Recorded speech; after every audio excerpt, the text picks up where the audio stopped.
जो बड़े वादे किए गए हैं टीएमसी के द्वारा अपनी घोषणा पत्र के जरिए, इसमें क्या कुछ नयापन है और क्या कुछ पुराना है? जिस बात की घोषणा कुछ दिन पहले गृह मंत्री ने चुनाव के दौरान अभी यात्रा में कहा था कि हम लोग जो है 7वां वेतन आयोग लागू करेंगे। ममता दीदी ने एक ऐसा स्ट्रोक मास्टर को खेला कि तिथि घोषणा से 45 मिनट पहले उन्होंने 7वें वेतन आयोग की घोषणा कर दी। टीएमसी के पास जो प्रकल्प हैं, जो उनकी कल्याणकारी योजनाएं जो हैं, वो बिल्कुल जमीन स्तर पर है। इतनी मजबूत है टीएमसी की, फिर पिछले चुनाव में ममता बनर्जी कैसे हार गई? अर्जुन जी, ये जो बड़े वादे किए गए हैं टीएमसी के द्वारा अपनी घोषणा पत्र के जरिए, इसमें क्या कुछ नयापन है और क्या कुछ पुराना है जिसको और विस्तार देने की कोशिश की जा रही है? देखिए, इसमें कोई बहुत ज़्यादा द्वारे चिकित्सा, ये एक नया जो प्रकल्प जो है इन्होंने ये शुरू, जिस तरह से दिल्ली में कह रहे थे कि वो क्लिनिक जो है मोहल्ला क्लिनिक, जिस तरह से द्वारे। और सबसे बड़ी चीज़ ये है कि जिस बात की घोषणा कुछ दिन पहले गृह मंत्री ने चुनाव के दौरान अभी यात्रा में कहा था कि हम लोग जो है 7वां वेतन आयोग लागू करेंगे और जो युवा है उनको जो है नौकरी में 5 साल का जो है वो उम्र का जो है वो घटाकर उसकी जो कटौती करेंगे। उसके अलावा जो है उन्होंने कहा था कि जो भी योजनाएं हैं वो 26 दिसंबर के बाद बंगाल में हम शुरू कर देंगे। लेकिन आपको मालूम है कि ममता दीदी ने एक ऐसा स्ट्रोक मास्टर को खेला कि तिथि घोषणा से 45 मिनट पहले उन्होंने 7वें वेतन आयोग की घोषणा कर दी। बिल्कुल, ये एक मास्टर स्ट्रोक था उस दिन का, जिसकी चर्चा आपने उस दिन के लाइव में भी किया था। जी, तो उस चीज़ को आप समझिए। उसके अलावा ये जितने भी हैं, लक्ष्मी भंडार उनका ऑलरेडी चल रहा है, द्वारे वहाँ पर युवा साथी एक नया जो है वो कुछ दिन पहले ही, चुनाव से पहले ही ये युवा साथी की घोषणा कर दी।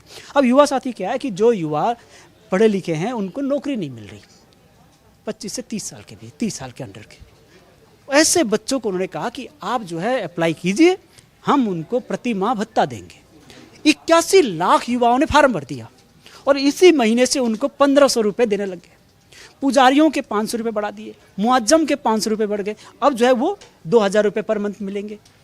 तो ममता बनर्जी के जो स्ट्रोक्स हैं, जो बीजेपी ने कई राज्यों में आपने देखा होगा, बिहार में आपने देखा होगा किस तरह से उन्होंने जो है वो खातों में पैसे जाने से बिहार का एक नक्शा पलट गया, वो दीदी ऑलरेडी वहाँ पे कर रही है। बीजेपी को उससे आगे जाके उन चीज़ों को काटने के लिए कुछ ऐसे उपाय, ऐसे तंत्र खोजने होंगे अगर बंगाल फतेह करनी है बीजेपी को।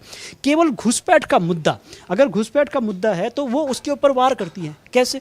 वो कहती है कि जो सीमाओं में खड़े हैं वो किसके अधीन है? गृह मंत्रालय के अधीन है। बीएसएफ किसके अंदर आती है? वो उस तरह से पलटवार करती है। अब घुसपैठ, घुस के आगे वो कहती है कि घुसे कैसे? तो टीएमसी के पास जो प्रकल्प हैं, जो उनकी कल्याणकारी योजनाएं जो हैं, वो बिल्कुल जमीन स्तर पर है। दूसरी बात ये है कि वो जो कुछ भी कह रही हैं, अगर वो रूपश्री दे रही है तो रूपश्री मिल रहा है लड़कियों को। फिर इसमें सवाल ये भी उठता है कि जब ये चीज़ें जमीनी स्तर पर इतनी मजबूत है टीएमसी की, फिर पिछले चुनाव में ममता बनर्जी कैसे हार गई? क्या कारण रहे? ममता बनर्जी नंदीग्राम में हारी है। बिल्कुल। देखिए, नंदीग्राम और सिंगूर का जो इतिहास सब जानते हैं, टाटा को किस तरह से वहाँ पर किस तरह से वो हुआ। और आपको मालूम है कि जो शुभेंदु अधिकारी हैं पहले टीएमसी में थे और वो पश्चिम मिदनापुर और कांती और वो इलाका पूरा देखते थे। जंगल महल का एक हिस्सा है पश्चिम मिदनापुर, है ना, वो इलाके का उन्हीं के पास था।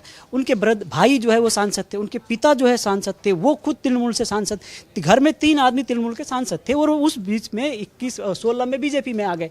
तो इतनी आसानी नहीं कि एक जो वहाँ का नेता है, जो वहाँ पे वो पूरा जीवन उसने लगाया और घर के 3 लोग सांसद हों, कि उसको वहाँ पे हराना इतना आसान नहीं है। जो अगर टीएमसी मजबूत थी तो वो शुभेंदु अधिकारी कारण थी ना, पश्चिम मिदनापुर में, उस इलाके में। तो वो उस तरफ सारी जिम्मेदारी किसके पास था? शुभेंदु अधिकारी के पास, और वो उससे पहले जो है बीजेपी में चले गए।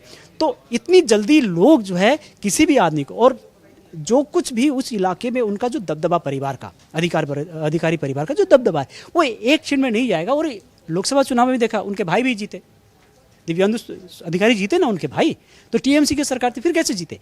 तो इसका मतलब है कि वहाँ पर अधिकारी उनका वर्चस्व है। वो टीएमसी का बिल्कुल बड़े, मतलब सेकंड नंबर माने जाते थे। वो अभिषेक से भी पहले टीएमसी में शुभेंदु का नाम आता था, मतलब दीदी के बाद। तो इतने बड़े होते और इतने आसानी से, और उस इलाके में जिस तरह से शुभेंदु अधिकारी ने काम किया है, दीदी भले ही टीएमसी में प्रमुख वहाँ गई, लेकिन सिंगूर और नंदीग्राम का वो सारा वातावरण किसी ने भूला नहीं।